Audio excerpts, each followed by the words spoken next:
Saya pernah dicium sama orang miskin yang akut miskin betul. Itu tak ajarin Anda ini lebih hebat ketimbang orang-orang kaya. Misalnya gini, misalnya ada komunitas rektor atau kiai besar. Saya ini kata orang banyak termasuk kiai besar. Mungkin kalau pinjam uang itu karena mau beli mobil, aksesoris mobil, karena kita kiai top atau rektor atau orang-orang top. Kalau sesama orang miskin itu pinjem-pinjemannya itu urusan beras, itu urusan nyawa. Keren mana? Nyelamatkan nyawa sama aksesoris mobil. Nyawa. Jadi pahala kamu pasti lebih besar. Itu senengnya jadi orang miskin terus keterusan sampai sekarang. Oh itu, lo coba kalau menteri sama menteri, rektor sama rektor, kira-kira pinjamannya apa Pak Arso? Kan kalau mau beli mobil atau mau umroh VIP, pokoknya yang keren-keren. Kalau orang miskin pinjam karena apa? Makan kan, beras kan. Makanya kalau yang sedang miskin monggo lah, kalau ingin teruskan. Maksud saya Islam tuh seenak itu, Islam tuh segampang itu. Sudahlah yang sedang miskin ya keren. Karena sekali sosial itu urusannya apa? Nyawa.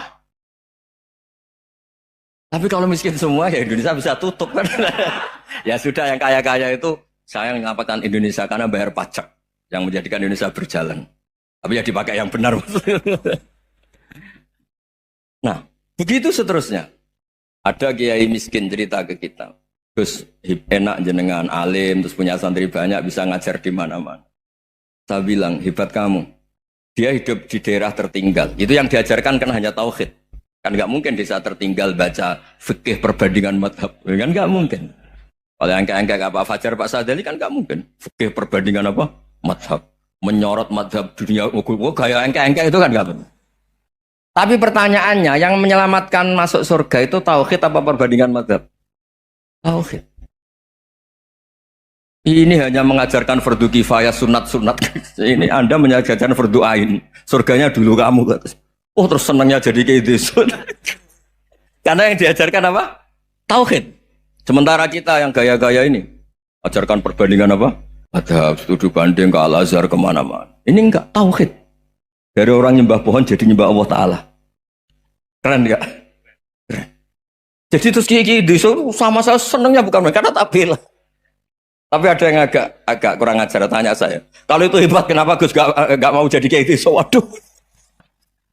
Wah ya repot kalau pertanyaan. Terus tak jawab, kalau saya jadi kiai desa, kamu ngangsu ilmu dari mana coba?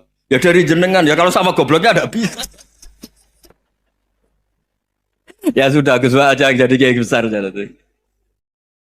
Maksud saya, ya sudahlah kita begini seperti yang saya ajarkan di sini, saya sarankan supaya orang itu tahu.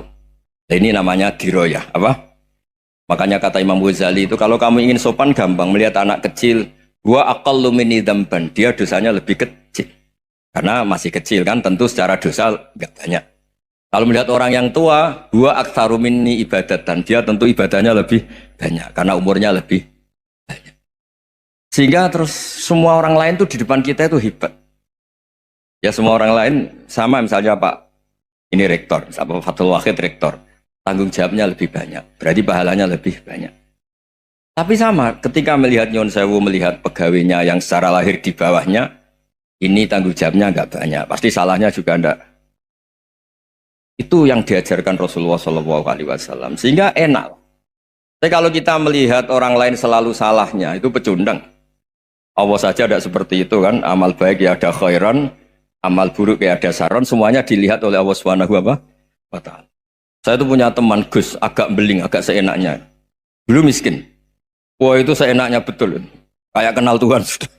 Tak tanya, kenapa kamu seenaknya? Satu bulan tuh labanya bisa 200 juta sampai 500, sampai 1 miliar. Saya itu Gus, setelah duha itu perkembangannya bagus. Duha, sholat duha itu. Saya pernah miskin, kan kata apa? Ingkana rizki fisama, wa ingkana qalilan, ya kalau fisama fa'anzilhu, terus wa ingkana qalilan fakasirhu, kalau sedikit perbanyak. Ini trennya sudah benar semua. Nah, wa ingkana ya haraman fatahirhu, kalau haram yang kau sucikan. Makanya saya seenaknya, kalau qalilan sudah fakasiru, paling trennya yang nggak benar juga fatahirhu, kata Mas.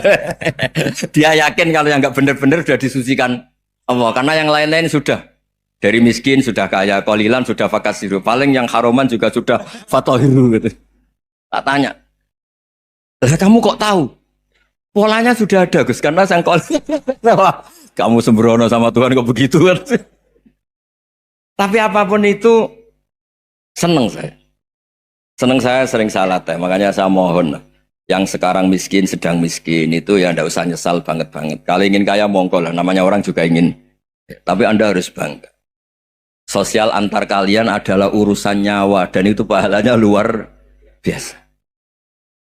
Supaya kita, nah yang kaya-kaya juga boleh GR lah karena pembayar pajak. Dan itu bisa menyelamatkan apa? Indonesia Raya.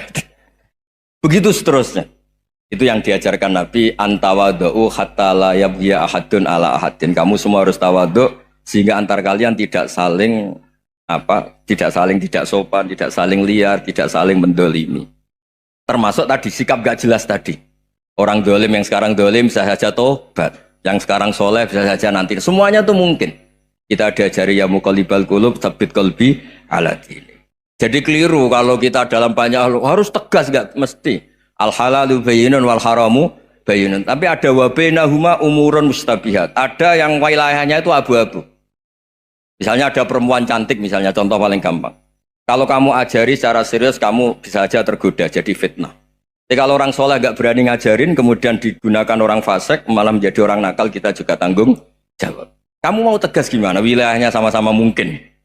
Wilayahnya sama-sama mungkin. Yang dekat pejabat mungkin terkontaminasi KKN. Tapi kalau pejabat gak dekati orang soleh, punya perilaku yang gak soleh, yang repot juga Indonesia kan? Nah hal-hal seperti itu kita tidak perlu ngambil sikap. Maksudnya nggak usah ngambil sikap, ya kita buktikan kalau milih satu madhab, kita buktikan semuanya lebih baik, semuanya lebih bermanfaat, semuanya lebih berperadaban. Karena nggak bisa dihindari wa bainahuma. Termasuk nyuwun sewu, saya mohon maaf sama mulai Pak Harso, Pak Lutfi sampai Pak Fathul Wahid. Saya ini termasuk kiai yang nggak suka dekat sama orang-orang top. Bukan karena hasud. Memang konstitusi kiai harus gitu lah, tamud dan na'inaika. Kenal orang lebih tinggi itu kan resiko. Misalnya saya kiai desa, mungkin punya keri tua sudah seneng, punya kijang tua sudah seneng. Gara-gara kenal Pak Wahid naik Kempri, waduh kok saya kalah itu. Kenal orang itu kan resiko. Mungkin dosen-dosen sini kalau kenal saya di Rembang juga resiko. Di sini gak ada cium tangan, melihat saya dosen, wah gak enak jadi dosen. Jadi memang harus dibatasin. Sekiranya mungkin orang terus, karena latamud dan nanawa, ainaika ilham. Kamu jangan sering melihat orang lain yang mungkin secara lahir dapat nikmat yang lebih tinggi timbang Anda. Kalau kamu nggak bisa ngelola hati Anda bisa hasut, Anda bisa dengki. Paling tidak Anda bisa ada syukur. Saya itu sering didolani pejabat. Juga sering melihat pejabat di TV-TV. Naik mobil aja ada yang naikkan. Bahkan kalau wudhu itu anduk aja ada yang bawa. Itu kalau yang nggak kuat, weh naik jadi pejabat. Ya makanya terus konstitusi kiai itu mengatur, sudahlah, mata kamu itu kamu batasin. Jangan melihat sesuatu yang potensi ya, potensi menjadikan Anda tidak apa? Syukur. Jadi saya mohon, ini memang konstitusi saya sebagai kiai, jadi saya, tapi di hati saya tetap akrab. Saya doakan semua untuk UI, untuk semua orang Indonesia kita doakan. Kita ingin semuanya tambah baik, tambah. Tadi katanya mau naik kelas ya. Kalau naik kelas dari rumah saya niatkan mari mengkaji diroyah. Diroyah itu melogikakan riwayat. Jadi misalnya kita sering dengar Rasulullah SAW sering ngendikan kalian masuk surga itu bukan hanya berdasar amal, tapi berdasar anugerah Allah Subhanahu wa Ta'ala. Oke, kita sepakat amal kita, perilaku kita, ibadah kita andaikan dikompensasi dengan nikmat yang Allah berikan tentu tidak seimbang. Untuk membayar itu saja sudah lunas. Jadi Anda semua tidak berhak masuk apa? Surga. Sehingga di beberapa riwayat dijelaskan ada orang yang 500 tahun ibadah, nggak pernah maksiat. Ditanya sama Allah, kamu masuk surga karena apa? Karena ibadah saya ya Allah. Ya sudah, surga kamu 500 tahun saja, karena ibadah kamu 500 tahun. Ini cerita umur-umur orang dulu. Ya Allah, katanya surga engkau ini selamanya. Ya kalau yang selamanya itu rahmatku, kalau amal kamu terbatas ya surganya sesuai amal kamu ya terbatas. Ya sudah ya Allah, berarti masuk saya surga saya ini karena fadl engkau, karena anugerah engkau. Itu namanya apa? Diroyah. Diroyah itu satu kajian analisis di mana kita percaya riwayat, tapi kemudian punya logika, punya diroyah. Ini penting supaya tauhid kita ini kuat. Jadi dulu ada orang yang sangat cerdas, namanya Jubair bin Mut'im. Dia saking cerdasnya, juga kaya, juga tokoh, dikirim sebagai delegasi pembebasan Asra Badrin, tawanan Badar. Kemudian pas datang ke Masjid Nabawi, Nabi delalah pas baca Wattur wa kitabim mastur. Sampai pada titik Nabi baca Am khuliqu min ghairi syai'in am humul khaliqun. Apakah penciptaan yang sedemikian canggih itu dimulai tanpa perwujudan, tanpa sesuatu yang real, yang maujud? Orang itu langsung bersimpuh, matur, ya Rasulullah saya Islam. Kada qalbi yatir, hampir hati saya, otak saya, pikiran saya itu terbang. Karena logika yang dibangun ateisme misalnya, kalau alam raya ini dimulai dari nihilisme, berarti logikanya apa? Al-adamu yakhluqu maujudan. Alam raya ini kan maujud. Maujud itu ada. Kalau yang lebih dulu itu ketiadaan, berarti ketiadaan menjadi sebab kewujudan. Kalau dalam bahasa Arab itu al-adamu yakhluqu maujudan. Sesuatu yang harusnya nggak jadi faktor karena ketiadaan, menjadi faktor sesuatu yang nyata. Itu kan nggak masuk akal. Ya, kalau alam raya ini ada al-adam sing yasbiku maujudan, berarti alam raya ini al-adamu yakhluqu maujudan, suatu yang tidak ada menciptakan yang ada. Dengan logika itu terus kita ngaji, diajari sama guru-guru kita, sifat dasar Allah itu maujud. Wallahu maujudun qadimun baqi. Terus masuk. Yang harus distatuskan pertama dari Allah itu apa? Maujud, wujud.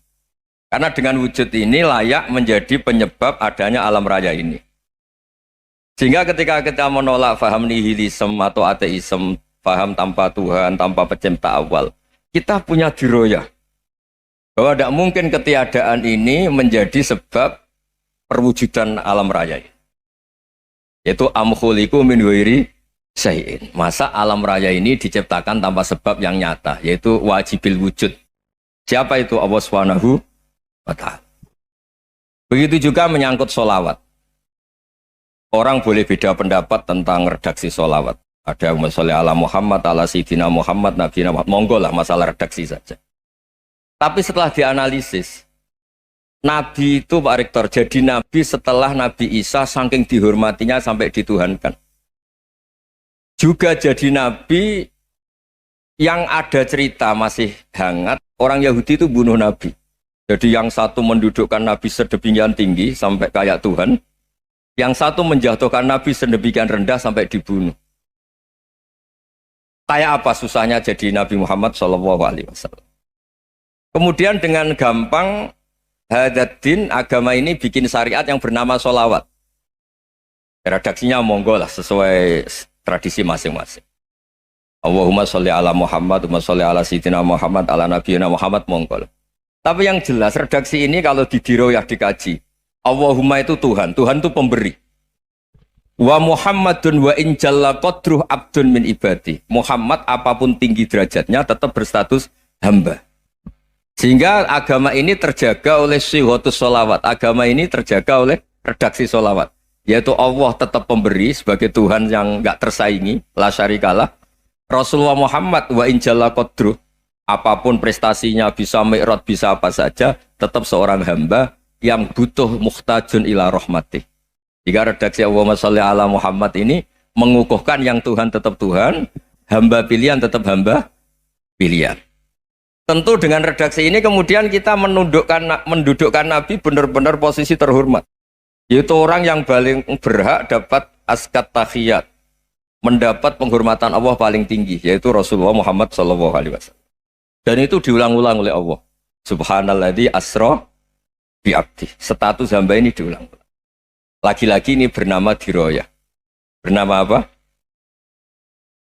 Contoh ketiga misalnya fihi ayatum bayinatum maqamu Ibrahim. Dulu orang Yahudi itu ada diskusi masif. Syaratnya Nabi itu mbah-mbahnya harus Nabi. Harus keturunan Nabi. Kemudian semua Nabi rata-rata di Palestina, di Syam. Lalu Muhammadnya asal-usulnya dari mana? Tahu-tahu orang Arab kok Nabi, padahal orang Arab itu dulu jahiliyah. Walhasil terus diceritakan bukti Muhammad ini turunan Ibrahim adalah ada jejak kaki Nabi Ibrahim di dekat apa? Ka'bah. Fihi ayatum bayyinatum maqamu Ibrahim. Kalau Nabi Ibrahim pernah di Mekah, artinya beliau pernah meninggalkan turunan yang di Mekah. Itu bernama Nabiuna Muhammadun sallallahu alaihi wasallam. Itu disebut fihi ayatum bayyinatum maqamu Ibrahim. Nah, itu namanya diroyah. Diroyah itu satu perilaku keseharian kita beragama, kemudian tahu logikanya. Yang keempat misalnya, mangkana yu'minu billahi wal yaumil akhir falyukrim apa? Jaro. Orang yang iman karena Allah dan Rasul, maka memuliakan tetangganya. Andaikan pakai hukum sosial, tentu kalau tetangga kita baik, kita baik. Kalau kurang baik, kok kurang penggawean kan gitu. Tapi dulu itu pernah ada seorang ulama itu dibully ya, dikerjain sama anak muda tetangganya. Pak Kiai datang ke rumah saya, orang ini datang. Kemudian setelah di rumahnya, saya tidak jadi butuh sama Pak Kiai, silahkan pulang. Itu Kiainya senyum menikmati. Dan itu terulang 3 kali. Dibully seperti itu, dikerjain terulang 3 kali. Lalu tetap Kiainya tuh asik, seneng sekali. Lama-lama muda ini tanya, kenapa engkau tidak tersinggung? Padahal saya kerjain sampai 3 kali, tak undang, terus tak suruh pulang, tak undang, tak suruh pulang. Kata Kiai tadi, yang memerintahkan baik sama tetangga itu Allah. Jadi saya nikmati ketika bisa baik sama Anda. Tidak ada urusannya dengan perilaku Anda yang menolak saya. Nah itu terus kita tahu, memang motifnya kita baik sama tetangga karena iman sama Allah dan Rasul, bukan hukum kompensasi sosial. Jadi kalau mau diteruskan Pak Rektor, saya ngajar di sini ya karena perintah Allah itu orang alim harus ngajar, bukan karena perintah Rektor. Kalau diteruskan. Ya saya mohon juga gitu para dosen, para karyawan di sini kalau nggak khianat dengan UI itu karena takut sama Allah, jangan takut sama rektor. Kalau Anda baik juga karena Allah, jangan baik karena apa? Rektor. Bagaimanapun ya semua kita ini makhluk. Makhluk itu la yadurru wa la yanfa. Begitu juga melihat Indonesia. Melihat saya ini kan ikut di UI itu lama sekali ikut sama Profesor Zeni dari Profesor Zeni nulis tafsir. Mungkin Pak Hersoyo tahu banyak, dulu Pak Lutfi ya tahu banyak. Tapi saya memang nggak pernah terbuka karena ya memang nggak ingin sebenarnya. Kondisi ini kondisi darurat. Sehingga saya tahu cara berpikir Profesor Zaini, ya tahu komitmen beliau pada UI. Dan pendiri UI memang ya banyak yang dari tokoh NU, Muhammadiyah, dari tokoh-tokoh ormas yang lain memang didirikan banyak orang.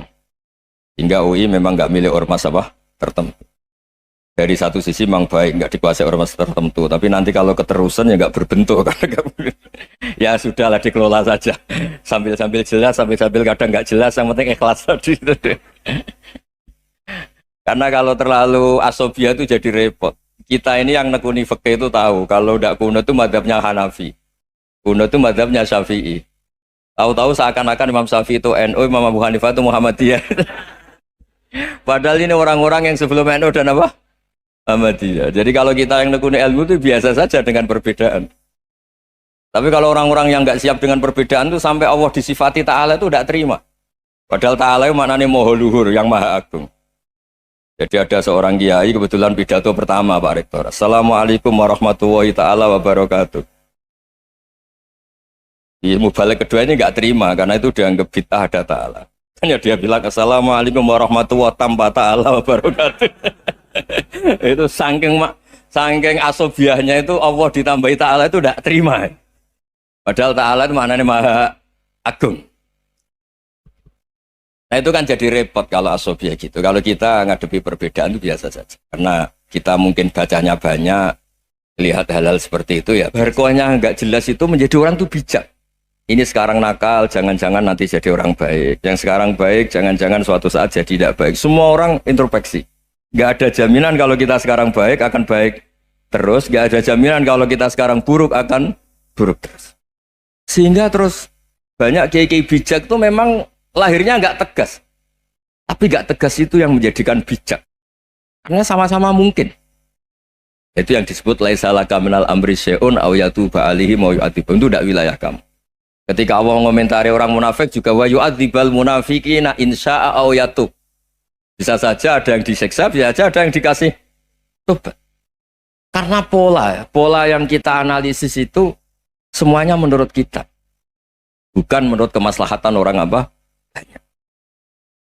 Saya punya sekian contoh cerita. Orang yang sowan kiai baik-baik, mungkin bawa gula atau salam tempel, tidak tahu lah.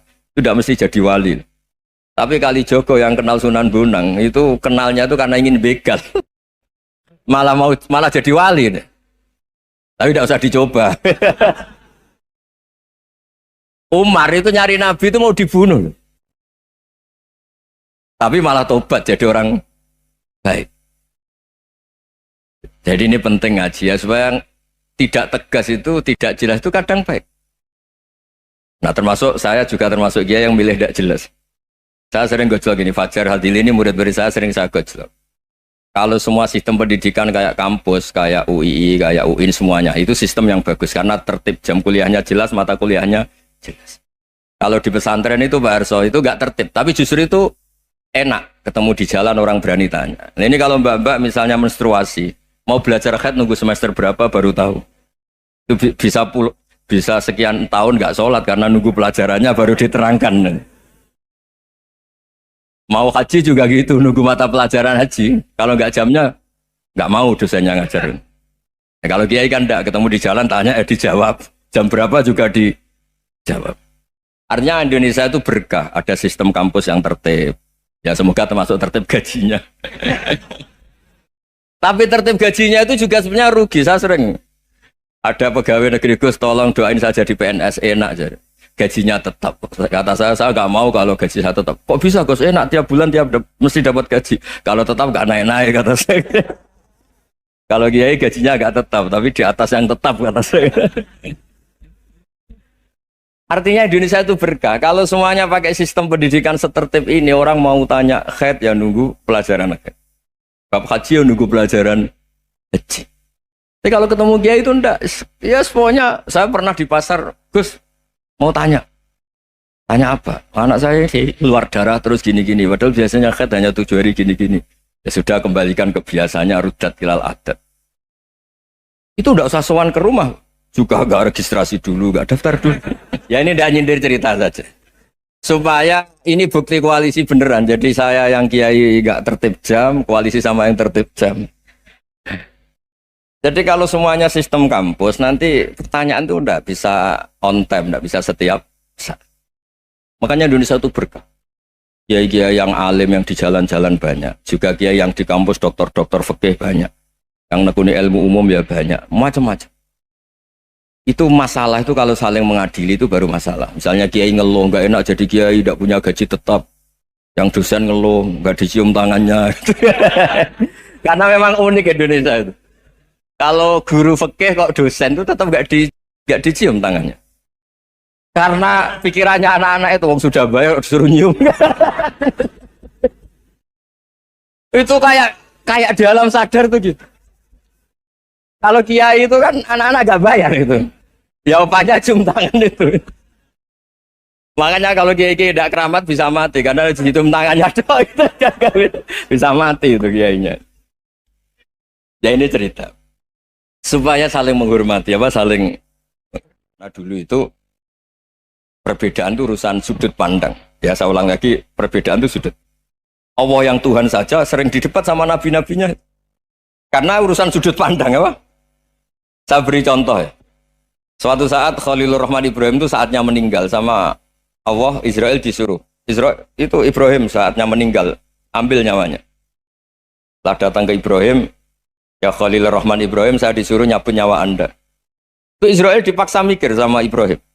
Hal ra'aita khalilan yumitu khalilah. Kamu tahu orang yang mencintai kemudian bunuh yang dicintai. Itu logika agak benar. Akhirnya Israel kan gak biasa debat. Kan gak dilatih debat. Gak pernah ikut lomba UI debat ilmiah. Dia taunya nyambut nyawa aja. Kembali ke Allah. Ya Allah, kata Ibrahim, hal ra'aita khalilan yumitu khalilah. Masa kekasih bunuh yang dicintai ya. Tapi kata Allah santai. Bilang ke Ibrahim, hal ra'aita habiban yakrahu ayyalqa habibah. Masa katanya dia cinta saya kemudian ketemu saya tidak berani. Israel mater lagi. Logikanya gini Ibrahim, masa yang dicintai sama yang ketemu yang dicintai nggak berani. Ya udah ketemu aja. Satunya yang meninggal itu. Artinya kamu bisa saja GR tidak mati-mati karena merasa dicintai. atau ingin mati karena mencintai. Nah, maksud saya hal-hal seperti ini orang UI pasti gak jelas. Katanya cinta Allah suruh mati ya nggak mau. Gak jelas kan? Dibilang gak cinta juga gak mau. Tapi dibilang cinta kalau ukurannya mati juga gak mau. Nah, tapi dalam banyak hal gak jelas itu penting, Pak Rektor. Penting sekali. Buatan guyon. Saya beri contoh sekian ilmiah, gak jelas itu penting. Rasulullah Shallallahu Alaihi Wasallam itu dalam banyak hal itu disuruh Allah, memang disuruh supaya ngambil sikap seperti itu. Karena Allah itu punya otoritas penuh untuk bikin orang itu baik atau tidak baik. Wahsy itu yang membunuh Sayyid Hamzah, orang paling dicintai Nabi, di antara yang dicintai Nabi. Qatalahu Wahsyun, dibunuh oleh Wahsy. Nabi secara basarnya itu gak suka sama Wahsy. Sampai cara lahir ya ingin corong Jawa ingin masuk nol. Tapi apa kata Allah? Laisa laka minal amri syai'un aw yatuba alaihim aw yu'adziba. Itu tidak wilayah kamu Muhammad. Malah Wahsy dikasih tobat sama Allah. Khalid bin Walid. Itu perang Uhud kalah itu karena ide brilian Khalid bin Walid. Pas itu masih panglima kafir. Yaitu pura-pura kalah, ghanimah dilepas, sahabat turun, pasukannya naik, walhasil orang Islam kalah. Khalid bin Walid akhirnya juga masuk Islam. Orang yang secara basariah Nabi itu gak siap. Kebalikannya juga ada. Sa'labah itu orang sampai dapat gelar Hamamatul Masjid. Ini pas ngaji mesti ingat. Salam. Dia di masjid terus. Setiap habis salam tuh lari karena istrinya nyuwun sewu masih berpakaian yang tidak pantas. Kenapa engkau terburu-buru pulang? Pakaian yang dipakai istri saya sekarang saya pakai. Ya pakaian sarung itu kayak Pak Rektor kan fleksibel. Ini khusus mau Ramadan. Tidak akan sarungan terus, gak usah khawatir. Jadi ini tadi sudah perjanjian. Saya yang kiai celananan, beliau yang rektor pakai sarung. Jadi, iya. Supaya itu barter madhab. Tapi hanya sekali ini aja, bukan. Jadi jangan diharapkan ini jadi tontonan terus menerus. Dan ini barter madhab.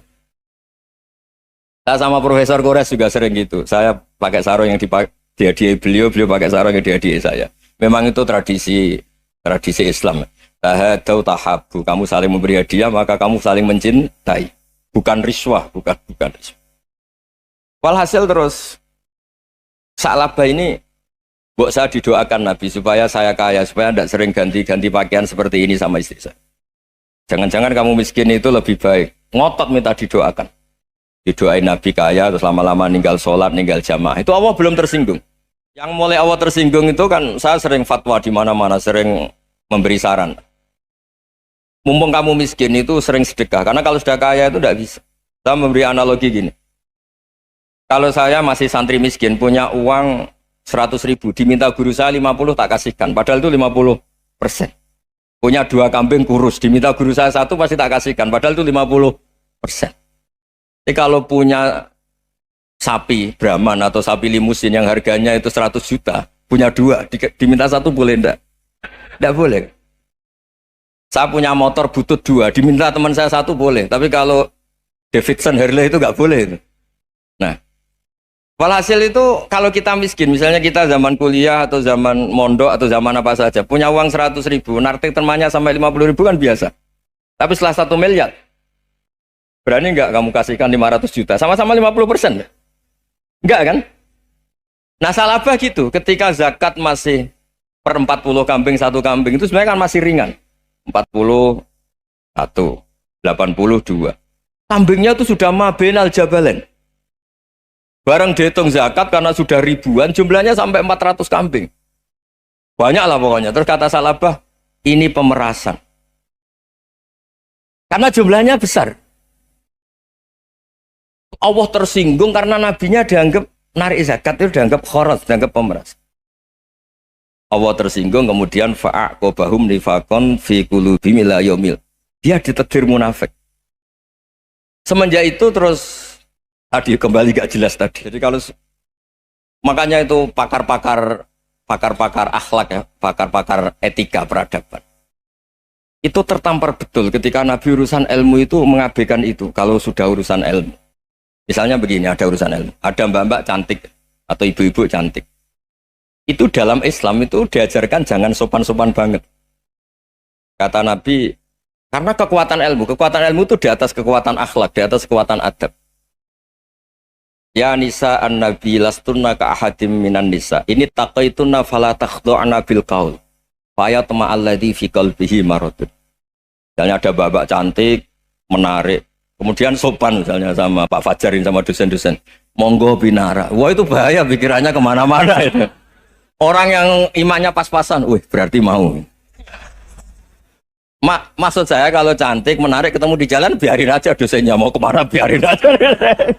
Gak usah dihormatin. Kalau dihormatin, Pak mau kemana sadereno bisa bahaya ya?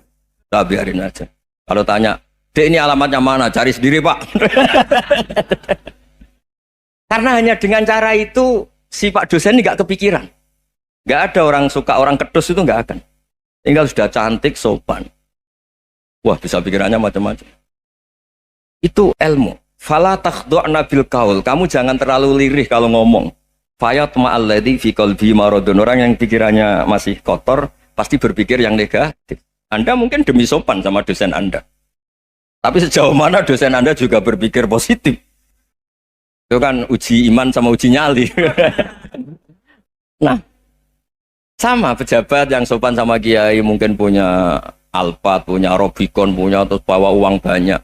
Terus sama kiai cium tangan hormat. Jangan-jangan kiainya yang pikirannya macam-macam. Ini berarti bisa jadi muhibbin potensial misalnya. Nah, saya ini termasuk kiai yang pengagum ilmu. Sehingga saya sama orang yang medit, yang kikir sama saya itu saya senangnya bukan main.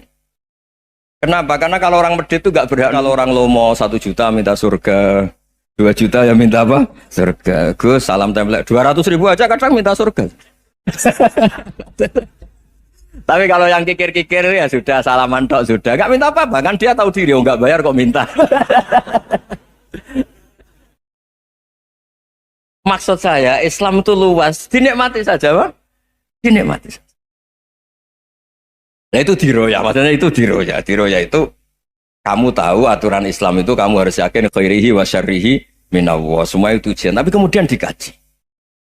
Makanya saya ini termasuk pengagum Imam Syafi'i. Imam Syafi'i itu dikasih tahu. Ada orang yang di depan engkau cium tangan hormat tuh di luar ngomong-ngomong, ngata-ngatain Anda. Imam Syafi'i tertawa-tawa sewenang. Loh, Anda ini dikata-katain di luar kok. Kok tidak kamu anggap munafik malah tertawa. Berarti saya wibawa, di depan saya nggak berani. Dianggap enteng saja.